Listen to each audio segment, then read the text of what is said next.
Americans at the individual, municipal, state, and federal levels historically do not save. On the other hand, Asians save approximately 40% of their income. Living beyond one's means is an American way that obviously cannot continue. First, why is it that Americans do not save? And secondly, what can we do to correct this long-term problem? Thank you.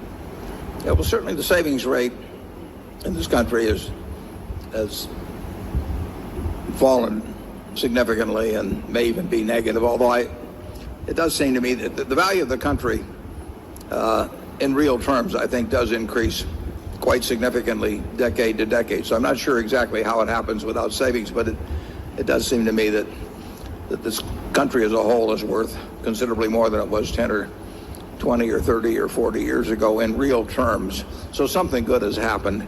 But the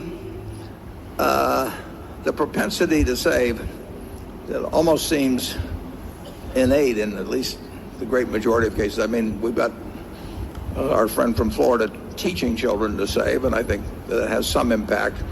And I should have thanked Andy Hayward for that terrific cartoon this morning, and he's got a program that I'm participating in that we think in cartoon form might influence a few younger people towards saving.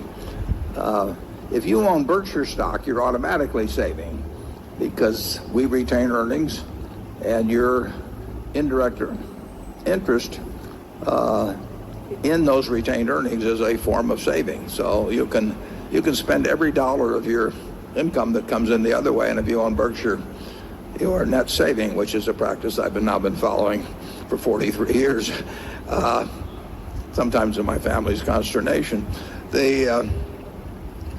I don't know that the savings rate is based on calculations made on consumption and imports and so on, and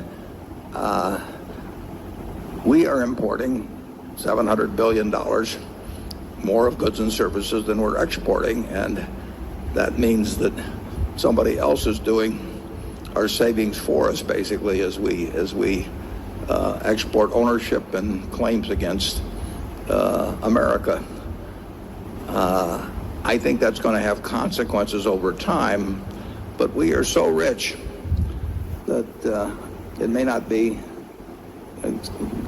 really apparent. I think the average American standard of living is going to improve in real terms, although I think it may be very, very, very disproportionate, the extent to which particularly the super rich benefit compared to those in the middle class.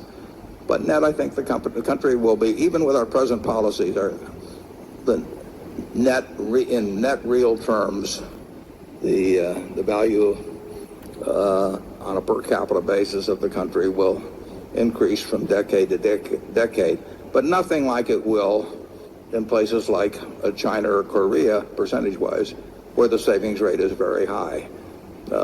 This country may not save very much because it may not need to save very much. We have $47,000 of GDP per capita.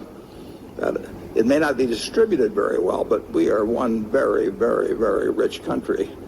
And a very rich country may not need to save as much as a country that's trying to reach its potential.